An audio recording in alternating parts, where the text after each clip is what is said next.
ఈ నేపథ్యంలో అంటే మీరు అడ్వకేట్ కాబట్టి యాక్చువల్గా అంటే టైం క్లోజింగ్కి వచ్చాకంటే అడుగుతున్నాను. ఇప్పుడు ఆళ్ల రామకృష్ణారెడ్డి ఇప్పుడు ఇవాళ ఒక పిటిషన్ వేశారు. ఏంటంటే ఈ రాజధానికి సంబంధించిన భూముల విషయంలో గతంలో 400 పైగా పేజీల ఆధారాలు సేకరించిన సిఐడి ఇవాళ ఆధారాలు లేదు అని చెప్పి ఆ కేసుని క్లోజ్ చేయడానికి ఒక స్టెప్ తీసుకుంటున్నారు. దీని మీద ఆయన కోర్టుకు వెళ్ళి దాన్ని ఆపే ప్రయత్నం చేస్తున్నారు. ఏంటంటే ఒక వ్యక్తి ఒక కేసు అవుతుంది, ఆయన సీఎం గానో లేకపోతే అధికారంలోకి రాగానే వాటిని మాఫీ చేసుకోవడానికి అంత ఈజీ ప్రాసెస్ ఉందా మన సిస్టంలో?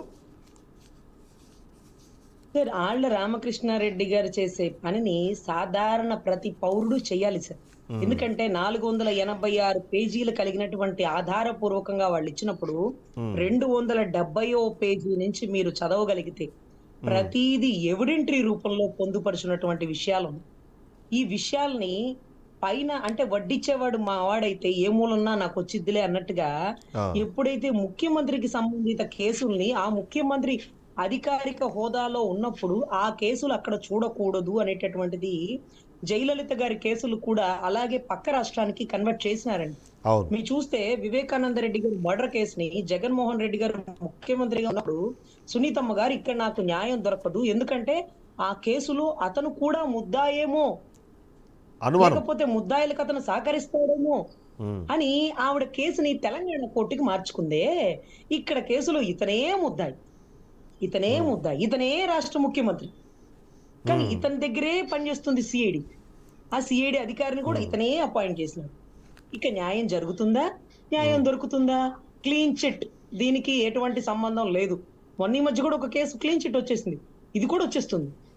అరే, ఇలాంటి కేసుల్ని సిబిఐకి అప్పచెప్పాలా? మీకు తెలుసో లేదో లడ్డూ కల్తీ విషయం కూడా సిట్ వేసినారు. సిట్ ఎక్కడి నుంచి? ఈ రాష్ట్ర పోలీసులే సిట్. ఈ రాష్ట్ర పోలీసులే కూర్చోమంటే కూర్చుంటారు, నుంచోమంటే నుంచుంటారు. కానీ అప్పట్లో ఆయన విజయసాయి రెడ్డి గారా కదండి, వైవి సుబ్బారెడ్డి గారు, టిటిడి మాజీ సుబ్బారెడ్డి. Yes, exact. వైవి సుబ్బారెడ్డి గారు సిబిఐని ఆశ్రయించారు. అందుకనే లడ్డూలో పందికోవు లేదు, కల్తీ జరిగిందంటే దాన్ని ఎంక్వైరీ చేసుకోండి, ఇలాంటివి కలపలేదు అంటూ దానికి సంబంధించిన రిపోర్ట్ వచ్చింది, ధర్మంగా రిపోర్ట్ వచ్చింది. అదే ఆ సిబిఐ లేకపోతే సిట్ ఏకంగా పందికొవ్వని రాసేసేది. సో వాళ్ళు చెప్పింది రాసుకుంటదేమో, వాళ్ళ కనుసన్నల్లో ఉంటుందేమో, అందుకని సిబిఐకి పెట్టండి అని ఎలా అయితే వైవి సుబ్బారెడ్డి గారు తెలివిగా ఉన్నారో, ఈ రోజు మళ్ళీ ఇంకొకసారి తెలివిగా ఆళ్ల రామకృష్ణారెడ్డి గారు బయటకు వచ్చారు. రేపు ఇంకొకరు బయటకు వస్తారు.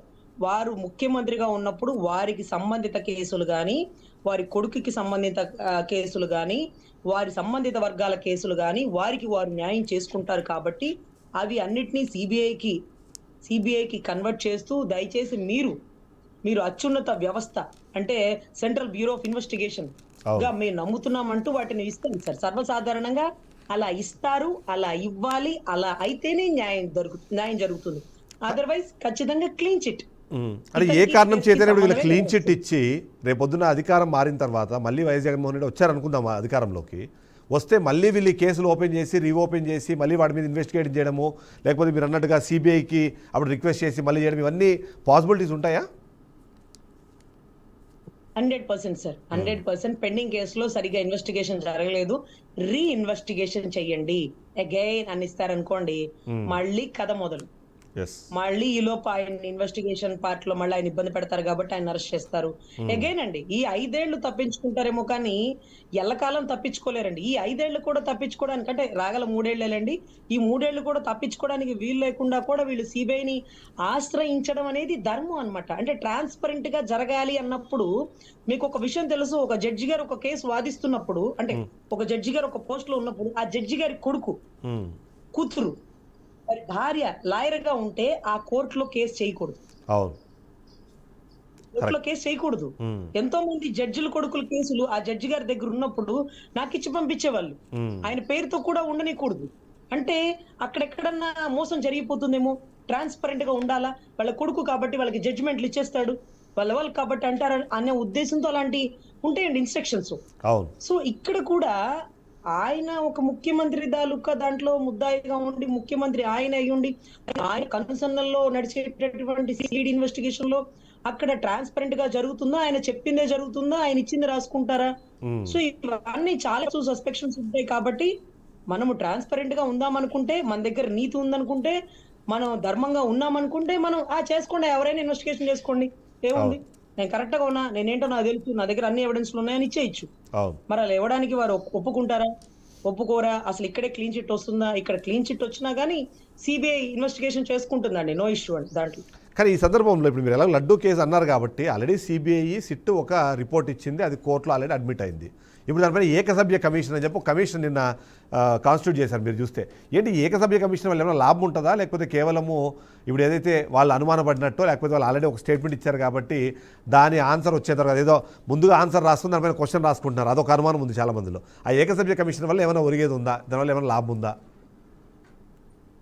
సార్ అసలు ఆ ఏకసభ్య కమిషన్ ని పెట్టడం అనేది సిబిఐ ఇన్వెస్టిగేషన్ ని అవమానపరిచినట్టు. ఓకే. అంటే సిబిఐని మనం అనుమానించినట్టు. ఇంకొకటి, అసలు ఒక సర్జన్ సర్జరీ చేశాక ఒక ఆర్ఎంపీ డాక్టర్ సలహా తీసుకుంటున్నట్టు ఉంటది సార్. ఓకే. ఒక సర్జన్ వచ్చి సర్జరీ చేసేసాడు, ఆర్ఎంపీ డాక్టర్ సలహా తీసుకుంటే ఆర్ఎంపీ డాక్టర్ కూడా గజ గజ వణుకుతాడు.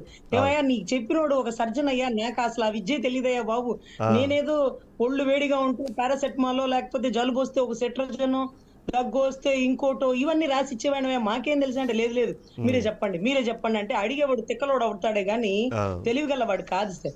అయితే ఇవాళ సోషల్ మీడియాలో ఒక పోస్ట్ చూశాను మీరు అన్నట్టు, దానికి కంటిన్యూ చేసి సోషల్ మీడియాలో ఒక పోస్ట్ చూశాను. ఏంటి అంటే సిట్ తేల్చేసింది దాంట్లో ఆ జంతు కొవ్వు లేకపోతే దాని రిలేటెడ్ యానిమల్ రిలేటెడ్ ఫ్యాట్ ఏమి లేదని తేల్చేసింది కాబట్టి అది తేల్చేందుకు ఇది పెట్టి నెక్స్ట్ ఎలక్షన్ల వరకు దీన్ని కంటిన్యూ చేస్తూ ఉంటారు. అది రిపోర్ట్ ఇవ్వదు, అది ముందు చేసి 45 days అనేది వీళ్ళు టైం పెట్టారు కానీ 45 days ఏం అవ్వదు. అది ఎక్స్టెన్షన్ అవుతూ ఒక వారం రోజుల తర్వాత నెల రోజుల తర్వాత అందరూ మర్చిపోతారు.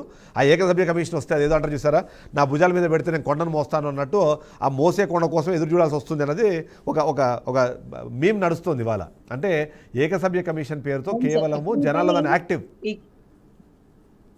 సార్ ఇక్కడ విచారణ కమిటీ ఫస్ట్ షెడ్యూల్లో తేల్చింది ఏంటంటే పంది కొవ్వుకు సంబంధించినటువంటి అంశాలు కలిసే అవకాశాలు ఎక్కువగా ఉన్నాయి అనే విషయాన్ని ఒక 2-3 నెలల్లోనే ఏదో ఒకటి జనాల్లో మళ్ళీ ప్రాపకండా లేపుతారు.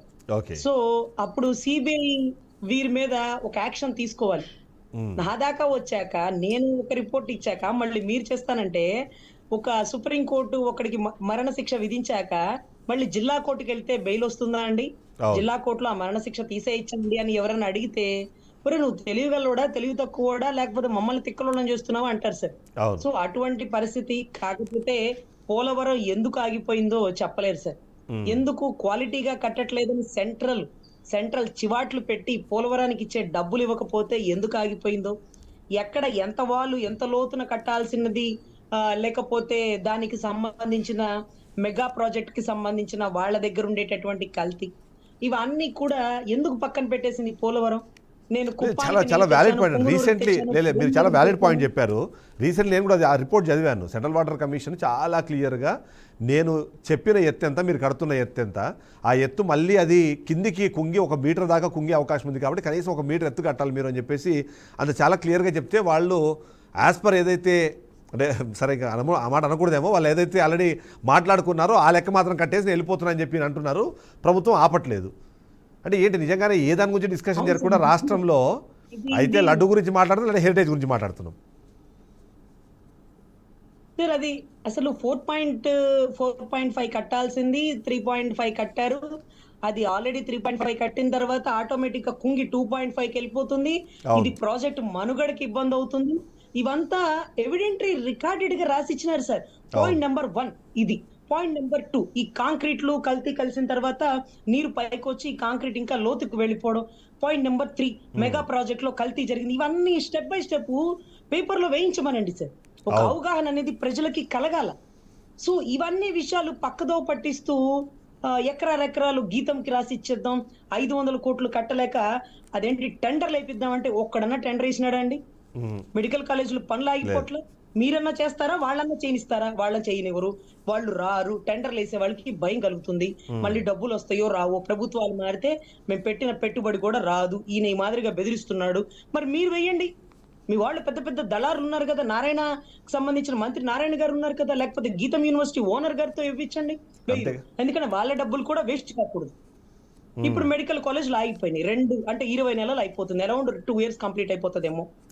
సో ఇటువంటి పరిస్థితుల్లో చిత్తశుద్ధిగా చేయాల్సినటువంటి ప్రభుత్వము ఇలాగా విలువైన సమయాన్ని వృధా చేస్తూ హెరిటేజ్ గురించి సార్ అసెంబ్లీలో 5 నిమిషాలు టైం ఇచ్చిన ఉపసభాపతి ఇది రఘురామకృష్ణరాజు గారు. ఈ 5 నిమిషాలు ఆయన ఎవరు? అచ్చెన్నాయుడు గారు. ఆయన ఆయన అదేంటి ఆయన స్వరం, ఆయన నరం మొత్తం హెరిటేజ్ కోసమే తప్పతప్పలాడిపోతుంది సార్. అవును. అంటే అంత గట్టిగా ఎందుకు ఆయన గర్జిస్తున్నారు హెరిటేజ్ కోసం? హెరిటేజ్ కి మనకి సంబంధం ఏంటి? హెరిటేజ్ ఓనర్లు ఎవరు? బూనమ్మ గారు, ప్రమిళి గారు, వాళ్ళు మాట్లాడుకుంటారు. హెరిటేజ్ గురించి హోమ్ మినిస్టర్ గారు ప్రెస్ మీట్ పెడతారు, పయ్యావుల కేశవ్ గారు మాట్లాడతారు, అచ్చెన్నాయుడు గారు మాట్లాడతారు. ఇంకా నయం పవన్ కళ్యాణ్ గారు మాట్లాడలేదు. తల అది మాట్లాడుతుంటే మీ కొట్టేసి పరిస్థితి మాట్లాడితే అవును అది మాట్లాడలేదు దయచేసి హెరిటేజ్ గురించి ఆయన మాట్లాడకూడదని మేము కోరుకున్నాం సార్. కానీ ఇక్కడ సమస్య ఏంటి తెలుసా అండి, దీని మీరు గురించి ప్రజా నిజాలు మాట్లాడామనుకోండి, అయితే మమ్మల్ని నీలి మీడియా అంటారు, మిమ్మల్ని ఏమో కోవర్టులు అంటారు. ఆ స్థాయికి అంటే నిజాలు మాట్లాడితే సార్ నిజాలు మాట్లాడితే కోవట్లు అనుకునే వాళ్ళ కోసం మన నిజాలు చెప్పకుండా ఉండకూడదు సార్. అవునండి.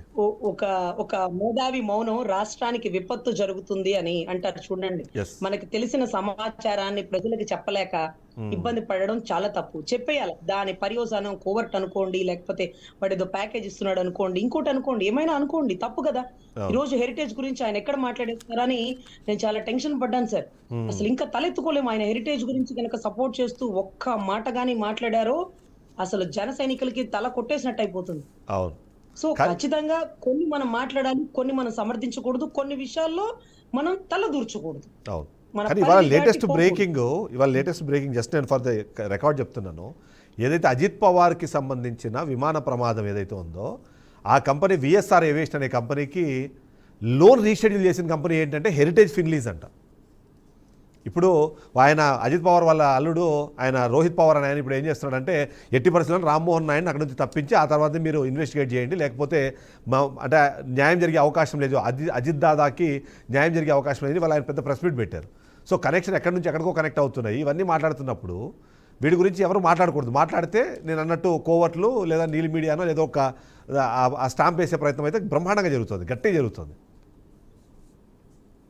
యా సార్, అసలు రామ్మోహన్ నాయుడు గారి గురించి మాట్లాడుతున్నప్పుడు ఆయన ఎవరు? దీపక్ రెడ్డి గారు లోకేష్ గారి గురించి మాట్లాడుతున్నారు. అవును. అదే రిపబ్లిక్ ఛానల్లో. Who is Lokesh? ఎవరో లోకేష్? లోకేష్ కి ఏం సంబంధం దీంట్లో అని ఆయన గట్టిగా అరిస్తే దెబ్బకు సైలెంట్ అయిపోయారు. అంటే అనువు కాని చోట అధికులం మన రాదు అంటారు చూడండి. అక్కడ మనం మాట్లాడకూడని చోట కూడా యువ నాయకుడు అని పైకి లేపుతుంటే ఏందే నువ్వు ఆ శాఖ సంబంధించిన వ్యక్తి ఎవరు అంటూ రామ్మోహన్ నాయుడు గారి గురించి మాట్లాడారు. ఇక్కడ రామ్మోహన్ నాయుడు గారు ఉండగా కేసులో న్యాయం జరగదు అంటూ వాళ్ళ అల్లుడు మాట్లాడారు అంటే ఇది రాష్ట్రానికి పుట్టుకున్నటువంటి చిక్కే సార్.